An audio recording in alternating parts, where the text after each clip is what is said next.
ونصلي ونسلم على رسول الكريم اما بعد اعوذ باللہ من الشیطان الرجیم بسم اللہ الرحمن الرحیم فإذا قضيت الصلاة فانتشروا في الأرض وابتغوا من فضل الله واذكروا الله كثيرا لعلكم تفلحون صدق اللہ العظیم۔ یہ سورۃ الجمعہ کی دوسرے رکوع کی دوسری آیت ہے۔ اس سے پہلی آیت مبارکہ میں اللہ سبحانہ و تعالی نے مسلمان جماعت کو حکم دیا ہے کہ جب جمعے کی اذان ہو جائے تو اب اللہ کے ذکر کی طرف چلو، یعنی نماز جمعہ اور خطبہ جمعہ سننے کی طرف چلو، اور کاروبار وزر البیع، یہاں لفظ تو بیع کا بولا ہے، مراد ہر وہ عمل ہے جو انسان کو اللہ کے گھر کی طرف جانے سے روک سکتا ہے، کھانا پینا، حتیٰ کہ نبی کریم صلی اللہ علیہ وسلم نے فرمایا جمعے کے دن کا کھانا جمعے کے بعد ہونا چاہیے، اور اسی طرح خرید و فروخت یا کوئی اور معاملہ جو انسان کو جمعے کی ادائیگی میں اور جمعے کے دن ملنے والی تعلیم و تربیت کے حوالے سے پیچھے کرنے والا ہے، وہ تمام اعمال ممنوع اور حرام ہے۔ اس وقت خرید و فروخت کرنا بھی حرام ہے، ناجائز ہے۔ اللہ کا یہ حکم ہے، اور حکم وجوب کا درجہ رکھتا ہے کہ اب اللہ کے ذکر کے لیے چلو اور بیع خرید و فروخت کو چھوڑ دو۔ ذالکم خیر لکم ان کنتم تعلمون، یہی تمہارے لیے بہتر ہے اگر تم سمجھو تو۔ اب نماز جمعہ تم نے ادا کر لی، فرمایا فَإِذَا قُضِيَتِ الصَّلَاةُ فَانتَشِرُوا فِي الْأَرْضِ وَابْتَغُوا مِنْ فَضْلِ اللَّهِ وَاذْكُرُوا اللَّهَ كَثِيرًا لَعَلَّكُمْ تُفْلِحُونَ۔ جب نماز ادا کر دی گئی تو اب زمین میں پھیل جاؤ، منتشر ہو جاؤ، اور اللہ کے فضل کو ڈھونڈو اور اللہ کو کثرت سے یاد کرو تاکہ تم فلاح پاؤ، تاکہ تم کامیاب ہو جاؤ۔ نماز جمعہ کی ادائیگی کے بعد فرمایا کہ اب فانتشروا فی الارض، زمین میں منتشر ہو جاؤ، پھیل جاؤ۔ عربی گرامر کے اعتبار سے فانتشروا، اسی طرح وزر البیع، یہ الفاظ امر کے ہیں، اور امر اصل میں تو وجوب کے لیے آتا ہے، تا وقتے کہ اس میں کوئی قرینہ کسی اور معنی کا ہو، یعنی استحباب کا معنی وہاں کوئی اس کا قرینہ موجود ہو تو پھر وہ استحباب کے لیے بھی آتا ہے۔ نماز جمعہ کے بعد پھیل جانا لازم اور واجب نہیں ہے، یہاں فانتشروا وجوب کے لیے نہیں بلکہ استحباب کے لیے۔ اگر کوئی نماز جمعہ کے بعد بیٹھ کر ذکر و اذکار کرتے ہیں، بلکہ مزید کچھ تعلیم و تربیت کے لیے اپنا وقت نکالتے ہیں، تو اس میں کوئی حرج کی بات نہیں ہے۔ یہ نہیں ہے کہ ضروری ہے، تم پر لازم ہے کہ جمعہ تم نے پڑھ لی ہے تو اب کام کاج میں چلے جاؤ۔ یہ استحبابی حکم ہے کہ تمہارے لیے اب جائز ہے، مستحب ہے کہ تم اب اپنے کاروبار کے لیے، اپنی ضروریات کو پورا کرنے کے لیے تم جا سکتے ہو، لیکن اگر بیٹھ کر ذکر و اذکار ہو، تسبیحات ہوں، تعلیم و تربیت ہو تو وہ بھی درست ہے۔ دہلی میں، ہندوستان کے اندر، مسلمانوں کے زوال سے پہلے عام طور پر جو تقریر ہوا کرتی تھی عام زبان میں، فارسی میں یا اردو میں، وہ جمعے کے بعد ہوتی تھی۔ امام صاحب پہلے آتے تھے، عربی والا خطبہ پڑھتے اور نماز جمعہ ادا کر دیتے، کیونکہ جمعے سے پہلے عام طور پر جو ہمارے ہاں تقریر ہے اس میں لوگ پہنچتے ہی نہیں ہیں، وہ تو تعلیم و تربیت ہوتی ہے، وہ ایک دن بڑا اہتمام کا دن ہے، پورا ہفتہ انسان دنیا کے کاروبار میں مصروف رہتا ہے، تو اب اس غفلت کو دور کرنے کے لیے، اللہ کے احکامات سننے کے لیے انسان ایک دن نکالتا ہے۔ لیکن اگر درمیان میں کوئی پہنچا یا اخیر میں پہنچا تو وہ بات جو پوری طرح سمجھ آنی چاہیے نہیں سمجھ آتی، کیونکہ ایک بات کا ربط ہوتا ہے، شروع سے ایک گفتگو چل رہی ہوتی ہے، اخیر تک وہ پہنچتی ہے، اب وہ کسی نے پوری تقریر نہیں سنی تو وہ اس سے وہ فائدہ نہیں حاصل کر سکے گا۔ اس لیے ہمارے بعض علماء نے بیان جمعہ جو ہماری زبان میں ہوتا ہے تو اس کو جمعے کے بعد رکھا کہ اب سارے لوگ موجود ہوتے ہیں، وہ شروع سے آخر تک بات چیت کو سنیں گے اور اس کا فائدہ انہیں ہوگا۔ تو اس لیے جمعے کے بعد اگر کوئی تقریر ہو، کوئی تعلیم ہو، کوئی واعظ و نصیحت ہو، کوئی اور عمل ہو تو یہ بھی درست ہے۔ یہ نہیں ہے کہ یہاں یہ امر وجوب کا درجہ رکھتا ہے کہ نہیں بھئی اب کاروبار یا کام کاج کے لیے نکل جاؤ۔ فَاسْعَوْا إِلَىٰ ذِكْرِ اللَّهِ، فرمایا فَانْتَشِرُوا فِي الْأَرْضِ، زمین میں منتشر ہو جاؤ، پھیل جاؤ، اور وابتغوا من فضل اللہ، اور اللہ کا فضل تلاش کرو۔ فضل اللہ، اس سے مراد یہاں اللہ کا رزق ہے، اور اس کے علاوہ فضل کا لفظ اللہ نے علم کے لیے بھی بولا ہے۔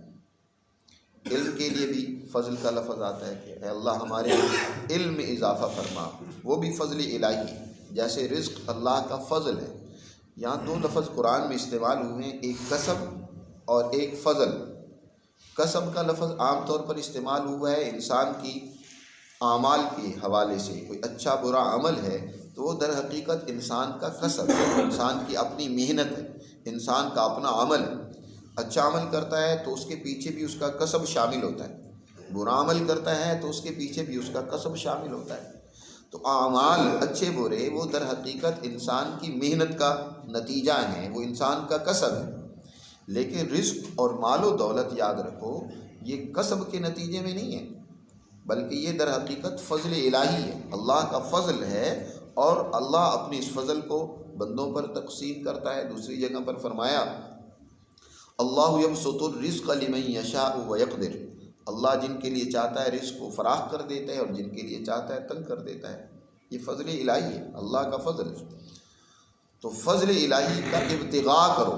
ابتغاء کے معنی اس کے لیے لفظ بولا گیا ابتغاء، یعنی تلاش کرنا۔ یہ بات بھی سمجھ لینی چاہیے کہ اللہ نے اس کائنات کے اندر انسانوں کے لیے ان کا رزق چھپا دیا، اور ہر ایک کو حکم دیا ہے کہ اس چھپے ہوئے خزانے کو تم تلاش کرو۔ یہ ہے اللہ کا پیدا کیا ہوا رزق، کسی ایک مخصوص طبقے کے لیے، یہ فرد کے لیے نہیں، ساری انسانیت کے لیے، بلکہ اللہ نے اپنی تمام مخلوقات کے لیے اس فضل کو پیدا کر دیا۔ یہ ایسا ہی ہے جیسے کہ کوئی انسان مثلا مسجد میں کسی جگہ پر، کچیاں مسجد ہوتی ہے، کچی زمین ہوتی ہے، یا کسی گھر میں کسی جگہ پر کوئی خزانہ دفن کر دے، اور وہ اپنے بیٹوں کو کہے کہ میں نے اس پورے گھر میں کہیں خزانہ دفن کی ہے، اب تمہاری دوڑ ہے، کوشش کرو اور اس خزانے کو ڈھونڈ لو، تلاش کرو۔ اب جو زیادہ سمجھدار ہوگا، زیادہ باصلاحیت ہوگا، وہ جلدی اس خزانے کو دریافت کر لے گا، لیکن چھپایا ہوا، پیدا کیا ہوا اسی مالک کا ہوگا نا، اسی نے اس میں چھپایا ہے۔ اسی طرح اس کائنات کے اندر پیدا کردہ رزق اللہ کا ہے، اللہ نے پیدا کیا۔ خلق لکم ما فی الارض جمیعا، زمین میں جو کچھ ہے تم سب کا ہے، اللہ نے تم سب کے لیے پیدا کی ہے۔ اب اس کے تلاش کرنے کی اللہ نے انسان کو صلاحیت دی ہے، استعداد دی ہے، ہر ایک اپنی صلاحیت و استعداد کے مطابق اس کو تلاش کرتا ہے۔ اب حاصل ہونے کے بعد فرمایا کہ یہ خزانہ تو ہم نے سب کے لیے رکھا تھا، صرف تمہارے لیے نہیں، تم نے اپنی صلاحیت و استعداد سے اس کو دریافت کر لیا، اپنے قبضے میں لے لیا، تو اب اس کا استعمال صرف تمہارے لیے نہیں ہوگا، ان کے لیے بھی اس کا استعمال ضروری ہے جو اس سے محروم رہ گئے، اس کی تلاش سے اس تک نہیں پہنچ سکے، ان پر اس خزانے کو خرچ کرو۔ چنانچہ انفاق کا حکم دیا، ابتغاء کے بعد قرآن نے مختلف مقامات پر خرچ کرنے کا حکم دیا کہ اس مال و دولت کو، اس خزانے کو جو تم نے حاصل کی ہے، اب اللہ کی دوسری مخلوق پر خرچ کرو، اپنے پاس اس کو سمیٹ کر نہ رکھو۔ لیکن پیدا کیا ہوا اسی اللہ کا، تمہارا تو تھا نہیں، صلاحیت بھی اسی نے دی ہے، اسی کی صلاحیت کو تم نے استعمال کر کے حاصل کر لیا۔ تو اس کے لیے لفظ اللہ نے استعمال کیا ابتغاء، یعنی تلاش کرنا۔ اور کسب کے لیے لفظ استعمال کیا ہے اللہ تعالیٰ نے قرآن مجید میں، جو انسان اعمال کرتا ہے، اچھا عمل، وہ اس کا کسب ہے۔ ما اصابکم من مصیبت فبما کسبت ایدیکم، جو بھی تم پر مصیبتیں آتی ہیں نا، وہ تمہارے کسب کا نتیجہ ہوتی ہیں، تمہارے اپنے اعمال کا نتیجہ ہوتی ہیں۔ جیسا تم کسب کرتے ہو، عمل کرتے ہو، اس کے مطابق اللہ کی طرف سے جزا و سزا کا عمل ہے۔ تو فرمایا وابتغوا من فضل اللہ، اللہ کے فضل کو تلاش کرو۔ اللہ کے فضل سے مراد علم بھی ہو سکتا ہے کہ مزید علم حاصل کرنے کے لیے نکل کھڑے ہو، اور اللہ کے فضل سے مراد رزق بھی ہے۔ قرآن میں اللہ نے اس کے لیے بھی، رزق کے لیے بھی فضل الہی کا استعمال کیا ہے، تو اب اس کو مزید تلاش کرنے کے لیے نکل کھڑے ہو۔ لیکن یہ نہیں ہے کہ اب تم نے جمعہ پڑھ لیا تو بس اب اللہ کی یاد تمہیں بھول گئی، فارغ ہو گئے، ایک کام تھا، ذمہ داری تھی، اس کو پورا کر لیا تو بس اب فارغ نہیں۔ مسلمان جماعت کسی وقت بھی اللہ کی یاد سے غافل نہیں ہوتی، چاہے وہ کام کاج میں مصروف ہو، مال و دولت کمانے میں مصروف ہو، یا کسی بھی حال میں وہ اپنے مالک کو فراموش نہیں کرتے۔ اس لیے فرمایا وَاذْكُرُوا اللَّهَ كَثِيرًا، اور اللہ کو کثرت سے یاد کرتے رہو، اس کو بھولو نہیں، اس کو یاد رکھو۔ قرآن میں اللہ نے اس کا حکم بار بار دیا ہے کثرت سے یاد رکھنے کا۔ یہاں بھی فرمایا وَاذْكُرُوا اللَّهَ كَثِيرًا، کثرت سے یاد کرو۔ اسی طرح قرآن مجید میں دوسری جگہ پر اللہ تعالیٰ نے فرمایا ان المسلمین والمسلمات والمؤمنین والمؤمنات، مسلمان مرد، مسلمان خواتین، ان کی صفات ذکر کرنے کے بعد آخر میں فرمایا والذاکرین اللہ کثیرا والذاکرات، کثرت سے اللہ کا ذکر کرنے والے مرد اور کثرت سے ذکر کرنے والی خواتین، اللہ نے ان کے لیے انعامات تیار کر رکھے۔ دوسری جگہ پر فرمایا یا ایھا الذین آمنوا اذکروا اللہ ذکرا کثیرا، اے ایمان والو اللہ کا کثرت سے ذکر کرو۔ اب اللہ کا کثرت سے ذکر کرنا، کھڑے بھی، بیٹھے بھی، لیٹے بھی، ہر حال میں اللہ کو یاد رکھنا چاہیے۔ ذکر کے معنی میں نے کل بھی بتائے تھے، ذکر کے معنی بھی یاد ہونے چاہیے۔ ذکر کے معنی یا تذکر ہے، تذکیر ہے، اذکار ہیں۔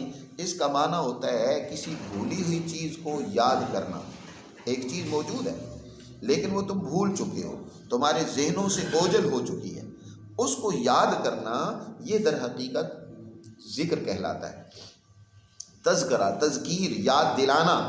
ایک چیز موجود ہے، اس کو پنجابی میں کہتے ہیں چیتا۔ حضرت شاہ عبد القادر رحمۃ اللہ علیہ نے قرآن مجید کا جو ترجمہ کیا ہے، انہوں نے سورہ حل اتاک حدیث الغاشیہ، جو سورہ غاشیہ اس کے آخر میں جو آتا ہے یوم تذکر الانسان انا لہ الذکریٰ، جس دن اسے چیتا آئے گا اور وہ چیتا اسے اس دن کام نہیں دے گا۔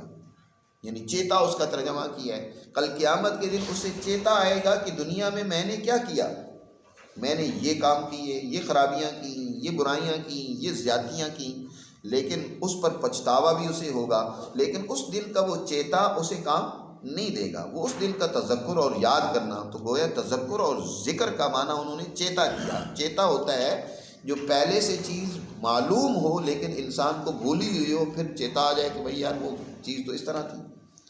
تو ذکر در حقیقت اللہ کی محبت، اللہ کی معرفت، جو ایمان ہر انسان کے نفس میں پہلے دن سے اللہ نے رکھ دیا ہے، اسی کو یاد کرنا ہوتا ہے۔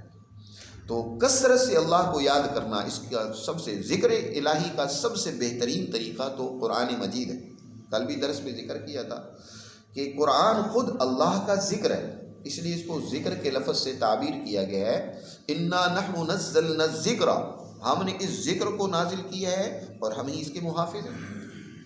تو ذکر الہی کا سب سے بڑا ذریعہ وہ قرآن ہے۔ قرآن کے ذریعے سے انسان میں اللہ کی یاد پیدا ہوتی ہے۔ نبی کریم صلی اللہ علیہ وسلم نے ارشاد فرمایا تم دو چیزوں کے ذریعے سے اپنی غفلت کو دور کیا کرو۔ جب غفلت میں مبتلا ہو جاتے ہو تو دو چیزیں ایسی ہیں جو تمہاری غفلت کو توڑ سکتی ہیں، ختم کر سکتی ہیں۔ ایک قرآن کی تلاوت، دوسری موت کی یاد۔ انسان اپنے انجام کو یاد رکھے تو وہ اس کی غفلت کو توڑنے کا بہترین ذریعہ ہے۔ تو یہ غفلت جس میں آج انسان ڈوبا ہوا ہے، اس کا سب سے عام بہترین ذریعہ اللہ کا قرآن ہے۔ لیکن آج افسوس یہ ہے کہ مسلمان قرآن سے اتنا ہی دور ہوتا چلا جا رہا ہے۔ اصل تو ذکر یہ قرآن ہی تھا۔ قرآن کے ذریعے ہی سے مسلمان دنیا کے اندر اس نے اللہ کے احکامات کو، قوانین کو سمجھا اور ان کے مطابق اس نے اپنے معاشروں کو ڈھالا اور تشکیل کی اور اپنی زندگیوں کو اس کے مطابق اس نے پروان چڑھایا۔ اور پھر دوسرا درجہ ذکر کا وہ نماز بھی ہے۔ قرآن میں خود فرمایا گیا اقیم الصلاۃ لذکری، میرے ذکر اور یاد دل میں رچانے بسانے کے لیے نماز پڑھو۔ نماز کے ذریعے سے بھی انسان کے اندر ذکر الہی، اللہ کی یاد پیدا ہوتی ہے۔ اور نماز در حقیقت صرف اس کے اندر اذکار ہی نہیں بلکہ عملی حیات ایسی اپنائی جاتی ہے جس کے ذریعے سے اللہ کی عظمت اور بڑائی کا اعتراف و اعلان ہوتا ہے۔ پہلے درس میں اس پر بات ہو چکی ہے۔ اور پھر تیسرے درجے میں اللہ کے ذکر کا ذریعہ وہ ادعیہ معصورہ ہیں، وہ مسنون دعائیں ہیں جو ہر عمل سے متعلق نبی کریم صلی اللہ علیہ وسلم نے تعلیم فرمائی ہیں۔ گھر سے نکلیں تو یہ دعا پڑھیں، سو کر اٹھیں تو یہ دعا پڑھیں، مسجد میں داخل ہوں تو پھر یہ دعا پڑھیں، کیونکہ اللہ نے ارشاد فرمایا، دوسری جگہ پر آتا ہے جو آج فجر کی نماز میں بھی جو پہلے رکعت میں جو تلاوت کی گئی، اس میں اللہ تعالیٰ نے کیا ارشاد فرمایا ان فی خلق السماوات والارض واختلاف اللیل والنہار لآیات لأولی الالباب الذین یذکرون اللہ قیاما وقعودا وعلی جنوبہم۔ ایمان والی وہ جماعت، عقل مند جماعت وہ ہے جو اللہ کا ذکر کرتی ہے، کھڑے بھی، بیٹھے بھی، لیٹے بھی، ہر حال میں اللہ کو یاد کرتی ہے۔ ہر حال میں اللہ کو یاد کرنے کا مطلب کیا ہے؟ کہ ہر حالت سے متعلق کوئی نہ کوئی ذکر نبی پاک صلی اللہ علیہ وسلم نے تعلیم فرمایا، کوئی نہ کوئی دعا تعلیم فرمائی۔ مثلا کھانے بیٹھے ہیں تو اس کا ذکر ہے بسم اللہ الرحمن الرحیم، کھانا مکمل ہو گیا تو اس کا ذکر ہے الحمدللہ الذی اطعمنی وسقانی وجعلنی من المسلمین۔ اس طرح لیٹنے لگے ہیں تو اس کا ذکر ہے، اللہ کا ذکر کرتے ہوئے سوئیں، سو کر اٹھنے لگے ہیں تو پھر اللہ کا ذکر کریں۔ ہر عمل سے متعلق جو دعائیں ہیں یہ اللہ کا ذکر ہے۔ اور وَاذْكُرُوا اللَّهَ كَثِيرًا، کثرت سے اب نماز جمعہ ادا کرنے کے بعد جب بھی تم کوئی کام میں مصروف ہو، کسی کام میں، بازار میں جا رہے ہو، تو چوتھے کلمے کی تعلیم فرمائی گئی کہ جو انسان لا الہ الا اللہ وحدہ لا شریک لہ لہ الملک ولہ الحمد یحیی ویمیت بیدہ الخیر انک علی کل شیء قدیر، اس کلمے کو پڑھتا ہے تو اللہ 1000 نیکیاں عطا فرماتے ہیں۔ تو بازار میں جا رہے ہو کاروبار کے لیے تو وہاں بھی تمہیں اللہ کی یاد تمہارے دل میں رچی بسی ہونی چاہیے۔ وہ کہتے ہیں نا، دست بکار دل بیار، ہاتھ کام کی طرف ہو اور دل اللہ سبحانہ و تعالیٰ کی طرف ہو۔ یہ ہے وَاذْكُرُوا اللَّهَ كَثِيرًا۔ اور چوتھا طریقہ اس کے لیے جو ذکر کثیر کا ہے وہ یہ ہے کہ اذکار مسنونہ، نبی کریم صلی اللہ علیہ وسلم سے جو مسنون اذکار منقول ہیں ان کو انسان پڑھتا رہے۔ مثلا نبی پاک صلی اللہ علیہ وسلم نے فرمایا 2 کلمے ایسے ہیں، کلمتان خفیفتان علی اللسان ثقیلتان علی المیزان حبیبتان الی الرحمن۔ 2 کلمے ایسے ہیں جن کا زبان سے ادا کرنا بڑا آسان ہے، لیکن کل قیامت کے دن ترازو کو وزنی کرنے میں ان کا بڑا کردار ہے، اور رحمان کو بڑے ہی محبوب اور پیارے ہیں۔ فرمایا سبحان اللہ و بحمدہ سبحان اللہ العظیم۔ یہ در حقیقت اللہ کے تعارف کا، اللہ کی پہچان کا، اللہ سے تعلق جوڑنے کے لیے جو کوئی اہم ترین کلمہ ہو سکتا ہے وہ یہی 2 کلمے، سبحان اللہ اور الحمدللہ۔ اللہ کو، اس کی ذات کو جاننا یا اس کی ذات تک پہنچنا وہ ہماری بساط میں نہیں ہے، وہ تو بہت وراء الورا ذات ہے۔ اس تک پہنچنے کا جو ذریعہ ہے وہ اللہ کی صفات ہے، اور اللہ کی صفات 2 طرح کی ہیں، ایک سلبی ہیں، دوسری ایجابی ہیں۔ یعنی کچھ تو یہ ہیں کہ اللہ ان صفات سے منزہ اور پاک ہے، مثلا محتاجی سے اللہ پاک ہے، کمزوری سے اللہ پاک ہے، بھول جانے سے اللہ پاک ہے، ضرورت مندی سے وہ پاک ہے، ہر قسم کے نقص اور کمزوری سے وہ منزہ اور پاک ہے۔ تو سبحان اللہ جب ایک انسان کہتا ہے تو اس بات کا اعتراف کرتا ہے کہ کوئی نقص، کوئی کمزوری اس ذات باری تعالیٰ میں موجود نہیں ہے، میں اس کا اعلان کرتا ہوں۔ اور پھر جتنی دنیا میں کوئی خوبیاں اور کمالات اور صفات ہو سکتی ہیں ان سب کا مرکز اللہ کی ذات ہے۔ تو الحمدللہ میں بندہ گویا اس کا اعتراف کرتا ہے کہ ہر خوبی، ہر کمال یا اللہ وہ تیری ذات سے ہے۔ تو الحمدللہ یہ گویا کہ اللہ کی معرفت کا، پہچان کا بہت بڑا ذریعہ ہے، تو اس کا ذکر کریں۔ اسی طرح درود شریف کے ذکر کی فضیلت آتی ہے، پہلے کلمے لا الہ الا اللہ اس کی فضیلت آتی ہے، یا تیسرے کلمے کی فضیلت آتی ہے۔ تو جو اذکار مسنونہ نبی کریم صلی اللہ علیہ وسلم سے منقول ہیں، مروی ہیں، ان کا انسان اہتمام کرے، یہ ہے وَاذْكُرُوا اللَّهَ كَثِيرًا۔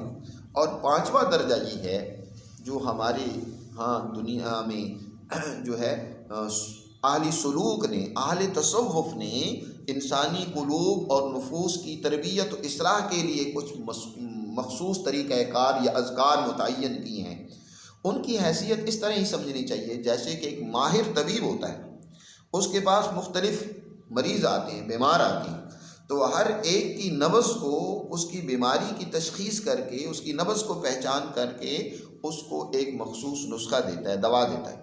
لیکن ضروری نہیں ہے کہ ہر ایک کے لیے وہ دوا ہوگی، کسی میں کوئی بیماری ہے، کسی میں کوئی بیماری ہے، تو ہر ایک کے لیے بیماری کی نوعیت اور صورت کیا ہوتی ہے، الگ ہوتی ہے۔ اسی طرح دنیا کے اندر 3 بڑی بیماریاں ہیں جو انسانوں کو اللہ سے دور کر دیتی ہیں۔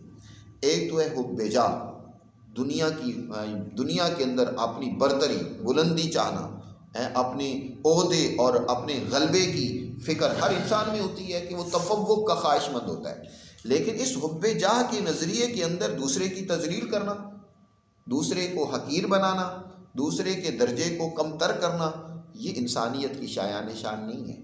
انسان جہاں اپنی برتری اور تفوق کا خواہش مند ہوتا ہے تو اس کے لیے اس کی انسانیت میں یہ چیز بھی رکھی گئی ہے کہ وہ دوسرے انسانوں کے لیے بھی بہتری کی سوچ اپنے اندر پیدا کرے، کہ ان کے اندر بھی یہ خوبی اور کمال پیدا ہو۔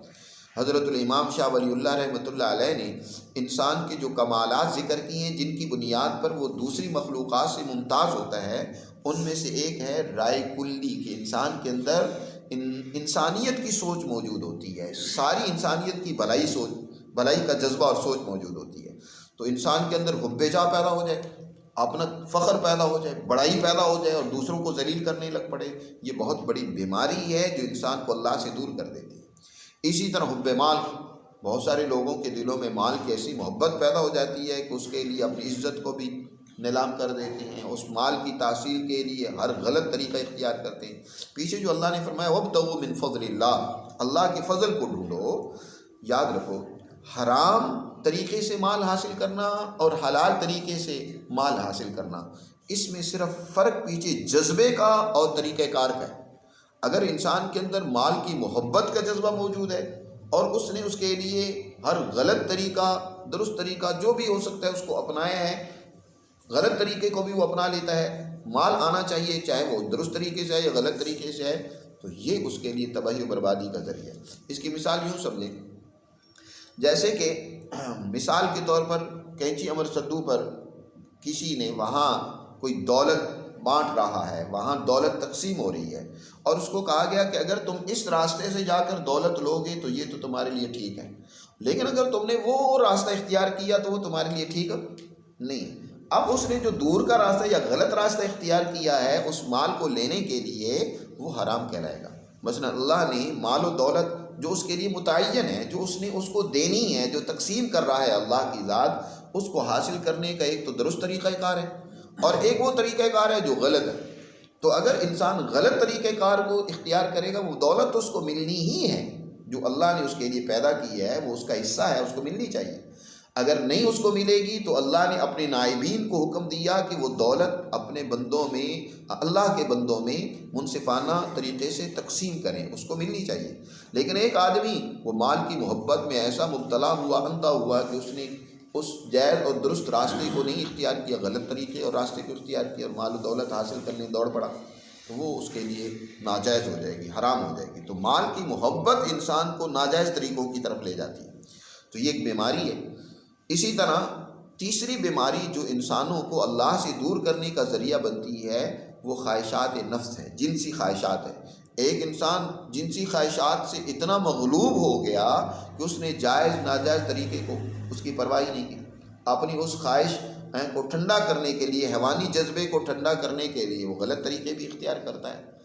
تو یہ بیماری اور امراض ہیں، ان کے نتیجے میں اور بے شمار امراض اور بیماریاں پیدا ہو جاتی ہیں۔